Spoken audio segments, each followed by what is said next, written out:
इसी पर बात कर रहे हैं कि लोग ये समझ पाए कि वैक्सीनेशन का प्रोसेस किस तरह से उनके लिए होने वाला है। एक महत्वपूर्ण सवाल ये मैं आपसे पूछना चाहती हूँ कि बहुत सारे ऐसे लोग हैं जो टेक्नोलॉजी फ्रेंडली नहीं है, तो क्या वो अस्पताल पहुंचकर अपना रजिस्ट्रेशन करवा सकते हैं? बिल्कुल, मैं आपको यही बताना चाह रही थी कि देखिए, इसमें आप जाकर रजिस्ट्रेशन नहीं करा सकते हैं। इसके लिए आपको ऑनलाइन ही रजिस्ट्रेशन कराना होगा। बहुत सारे ऐसे लोग हैं जिनके पास कॉल्स भी आ रहे हैं कि आप वैक्सीन लगवा लें और रजिस्टर्ड करें अपने आप को। तो प्रक्रिया लगातार जो है मंत्रालय की तरफ से भी और जो है वो बताया जा रहा है कि किस तरीके से आपको रजिस्टर्ड करना है। साथ ही साथ देखिए, ब्लॉक लेवल पर या फिर स्टेट लेवल पर भी लोगों के पास जाकर भी उनको बताया जाएगा। और जहां पर ये भी स्पष्ट किया गया है कि अगर कहीं किसी को समझ नहीं आ रहा हो तो उसको डिस्ट्रिक्ट या ब्लॉक लेवल पर बताया जाए, समझाया जाए कि किस तरीके से रजिस्टर्ड करना। लेकिन फिलहाल जो है ये आप ओवर द काउंटर्स नहीं कर सकते हैं कि आप वहां पर पहुंचे और अपने आप को रजिस्टर करें। ये आपको पहले ही से करना होगा। बेशक अगर इसमें दिक्कतें आती हैं तो एडमिनिस्ट्रेशन या फिर मंत्रालय उस हिसाब से चीजों को बदलाव कर सकता है। लेकिन फिलहाल इस तरीके की चीजें बिल्कुल भी नहीं है। कोविन ऐप 2 यहाँ स्पष्ट है, कोविन ऐप 2 का लॉन्च किया गया है। उसी ऐप पर जाकर आपको अपने आप को रजिस्टर्ड करना होगा और उसके बाद जो भी ओटीपी आएगी उस ओटीपी को आपको डालकर रजिस्ट्रेशन नंबर लेना होगा। और अस्पताल में पहुंचने के बाद आपको लाइसेंस है या फिर आधार कार्ड है, ये दोनों में से जो भी पहचान पत्र आपकी है वो आपको दिखाकर वहां पर वैक्सीन लेना होगा। प्रक्रिया देखिए यहाँ पर वही है जो पहले प्रक्रिया अपनाई जा रही थी।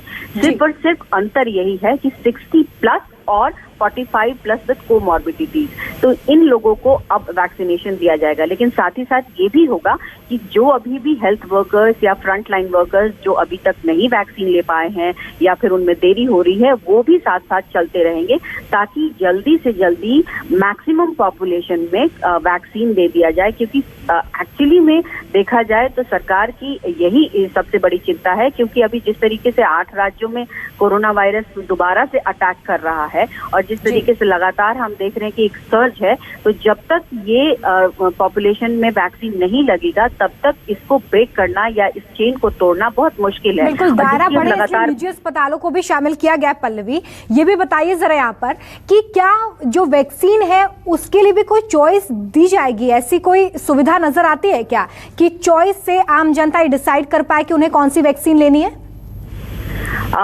जी देखिए, इसको लेकर सबसे पहले ही ये सवाल किया गया था कि क्या किसी को चॉइस मिलेगी।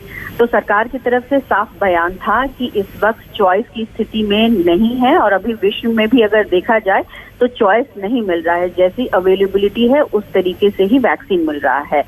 सरकारी अस्पतालों में खासकर की जो सेंट्रल गवर्नमेंट के अस्पताल हैं वहां पर कोवैक्सीन दी जा रही है और बाकी जगहों पर कोविशील्ड। खासकर की अगर हम प्राइवेट अस्पतालों की बात करें या फिर दिल्ली के जो अस्पताल हैं उनमें कोविशील्ड दिया जा रहा है। अरविंद केजरीवाल यानी दिल्ली के मुख्यमंत्री ने ही ये डिसाइड किया था कि कहाँ कौन सी चीजें मिलेंगी। तो ये पहले से ही स्पष्ट हो चुका था कि सेंट्रल गवर्नमेंट के अस्पतालों में कोवैक्सीन मिलेगा और बाकी जगहों पर कोविशील्ड। लेकिन इस वक्त आप चॉइस नहीं ले सकते। अगर मैं चाहूं कि मैं प्राइवेट अस्पताल में जाकर कोवैक्सीन लगवाऊं तो वहां संभव नहीं है। जो अवेलेबिलिटी जिस वैक्सीन की होगी वही वैक्सीन दिया जाएगा। जी चलिए, पल्लवी मेरे साथ बनी हुई है, सहयोगी जुड़ गए, उनका भी मैं रुख कर लेती हूँ। मनीष, आज से कोरोना पर दूसरा प्रहार होने जा रहा है। क्या वैक्सीनेशन की प्रोसेस को लेकर तैयारियां हैं, ये हम तक पहुंचाइए। दर्शकों को ये बताइए कि कैसे वो वैक्सीनेशन की इस प्रोसेस में शामिल हो सकते हैं, कैसे टीका ले सकते हैं।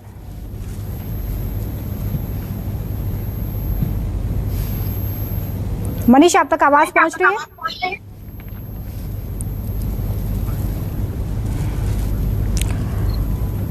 मनीष, आज वैक्सीनेशन पर दूसरा जो प्रोसेस है वो शुरू हो रहा है। कोरोना वैक्सीन का दूसरा प्रोसेस शुरू हो गया है और किस तरह की तैयारियां हैं ये जरा बताइए। लेकिन अमित आपको बता दें कि सरकारी जो अस्पताल में वहां पे तो वैक्सीनेशन होगा, वहां पे बिल्कुल मुफ्त जो है वैक्सीन लोग लगा सकेंगे। लेकिन प्राइवेट अस्पतालों में उनकी जो पहचान की गई है, विन ऐप पे जाके लोग रजिस्टर करा सकते हैं, जो कोविन ऐप है उसको लेकर, और उस पर जाके लोग वैक्सीनेशन प्राइवेट अस्पताल में भी ले सकते हैं। लेकिन सबसे महत्वपूर्ण ये है कि प्रधानमंत्री ने खुद आज एम्स में जाकर वैक्सीन ली है। उन्होंने आपको कोवैक्सीन उन्होंने ली है, क्योंकि आपको पता है एम्स में जो वैक्सीन लगता है वो कोवैक्सीन है।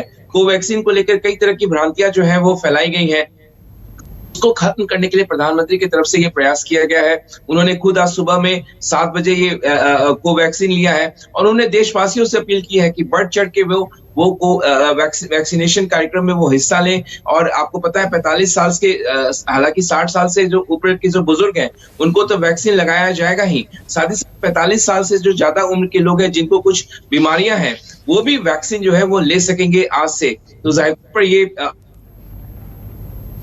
चलिए, बहुत शुक्रिया मनीष इस तमाम जानकारी के लिए। पल्लवी मेरे साथ जुड़ी थी जो वैक्सीनेशन के पूरे प्रोसेस को लेकर आप तक जानकारी पहुंचा रही थी, उनका भी बहुत शुक्रिया।